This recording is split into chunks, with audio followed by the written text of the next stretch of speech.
అకాల వర్షాలతో నష్టపోయిన రైతులను ప్రభుత్వం ఆదుకుంటుందన్నారు హస్తం నేతలు. అందుకు సంబంధించి ప్రభుత్వం అన్ని చర్యలు చేపడుతుందన్నారు. రైతులు అధైర్యపడవద్దన్నారు. యువత రియాలిస్టిక్ గా ఆలోచిస్తే వికసిత్ భారత్ లక్ష్యం సాధ్యమేనన్నారు నేతలు. బీఆర్ఎస్, బీజేపీ నేతలు ప్రజాపాలనను చూసి ఓర్వలేకనే విమర్శలు చేస్తున్నారని మండిపడ్డారు హస్తం నేతలు. మార్కెటింగ్ శాఖ నిర్లక్ష్యంతో మామిడి రైతులు దగాకు గురవుతున్నారని మండిపడ్డారు మాజీ ఎమ్మెల్సీ జీవన్ రెడ్డి. ట్రేడర్లు ట్రేడింగ్ నిబంధనలు పాటించకపోవడంతో రైతులు తీవ్రంగా ఇబ్బందులు పడుతున్నారని తెలిపారు. నిర్లక్ష్యం వహిస్తున్న మార్కెటింగ్, ఏఎంసీ అధికారులపై చర్యలు తీసుకోవాలని కోరారు. సమస్య కలెక్టర్ దృష్టికి తీసుకెళ్లానని చెప్పిన జీవన్ రెడ్డి రైతులకు ఇబ్బందులు లేకుండా చర్యలు చేపడతామని కలెక్టర్ తెలిపినట్లు వివరించారు. మార్కెటింగ్ శాఖ అధికారుల పర్యవేక్షణ లేకుండా, సంబంధం లేకుండా నలుగురు వ్యాపారస్తులు చేసుకున్న యాక్షన్ కాదు అది. గౌరవ జిల్లా కలెక్టర్ గారు కూడా విజ్ఞప్తి చేస్తున్నాను, పొరపాట్లకు అన్నింటికి కూడా మార్కెటింగ్ శాఖ అధికారులు ఒకరు మీరు చర్య తీసుకోబడితేనే ఇంకేదైనా సెటరేట్ అయితే మార్కెట్ కంటిన్యూ 3 ఏళ్ల కోసం 2 ఏళ్ల కోసం ఉంటే అధికారులు 10 ఏళ్ళకి రాజ్యం చేసిన ఇంకెందుకే.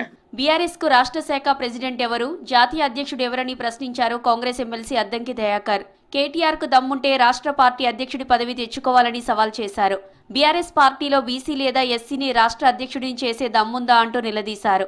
బీఆర్ఎస్ పుట్టి 3 ఏళ్లయిందని, టీఆర్ఎస్ కనుమరుగే 3 ఏళ్లయిందని దేని రజతోత్సవాలు చెప్పాలన్నారు అద్దంకి. తెలంగాణలో టీఆర్ఎస్ కనుమరుగై ఒక 3 సంవత్సరాలు అయింది. ఎందుకంటే టీఆర్ఎస్ అనే పార్టీ లేకుండా బీఆర్ఎస్ అయింది.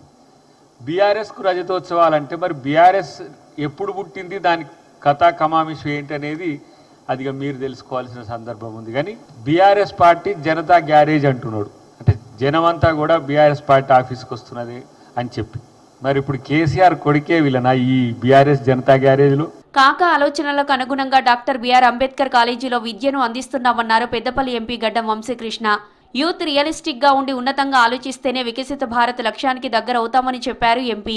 ఆర్టిఫిషియల్ ఇంటెలిజెన్స్ ప్రపంచాన్ని ముందుకు తీసుకువెళ్తుందన్నారు బెల్లంపల్లి ఎమ్మెల్యే గడ్డం వినోద్. ఇప్పుడున్న యూత్ ఒక విషయాన్ని అర్థం చేసుకుని సింప్లిఫై చేసుకుంటే ముందుకు వెళ్లొచ్చన్నారు. బాగలింగంపల్లిలోని అంబేద్కర్ కాలేజీలో వికసిత భారత్ 2047 సుస్థిర అభివృద్ధి, ఆర్థిక అభివృద్ధి, పరిపాలనా జాతీయ సెమినార్లో పాల్గొన్నారు నేతలు. And the contribution that this institution is doing to our society, how we are trying to take forward what our founder Kaka Garu started off with a simple dream that everybody has the right to education, everybody has the right to live respectfully, and taking Ambedkar's ideologies forward. All are looking at 3 things which I presume and wish to share with all of you is how do we absorb any kind of a future event, and number 2, trying to simplify it in terms of simplifying any kind of a work responsibility. Hyderabad Chanchalguda మహిళా జైలును సందర్శించారు మహిళా commission chairman Nerella Sharada. జైలులో మహిళా ఖైదీలకు అందుతున్న సౌకర్యాలు, భోజన వసతులను పరిశీలించారు. ఖైదీలతో మాట్లాడి వారి సమస్యలను, కేసు వివరాలను అడిగి తెలుసుకున్నారు. ములాఖత్లు, న్యాయ సహాయం గురించి జైలు సూపరింటెండెంట్ వెంకటలక్ష్మి మహిళా కమిషన్కు వివరించారు. ఖైదీల స్వయం ఉపాధి, వైద్య సౌకర్యాలను కమిషన్ వాకాబు చేశారు మహిళా కమిషన్ సభ్యులు.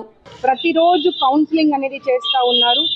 ప్రవర్తన గురించి ఆ ఇంప్రెషన్ని కలిగించి వాళ్ళతో పాటు వాళ్ళు మాట్లాడుతున్న విధానం కానివ్వండి, వాళ్ళు వ్యవహరిస్తున్నటువంటి విధానం కానివ్వండి, ఎవరు కూడా మేము ఇక్కడ ఒక జైల్లో ఉన్నామనే ఫీలింగ్ కాకుండా ఒక కుటుంబంతోనే, ఒక ఫ్యామిలీతోనే ఇక్కడ ఉంటున్నాము అనేటువంటి ఆలోచన కల్పించే విధంగా చాలా బాగా ఉంది ప్రవర్తన. ప్రజల సంక్షేమమే లక్ష్యంగా ప్రభుత్వం ముందుకెళ్తుందన్నారు హస్తం నేతలు.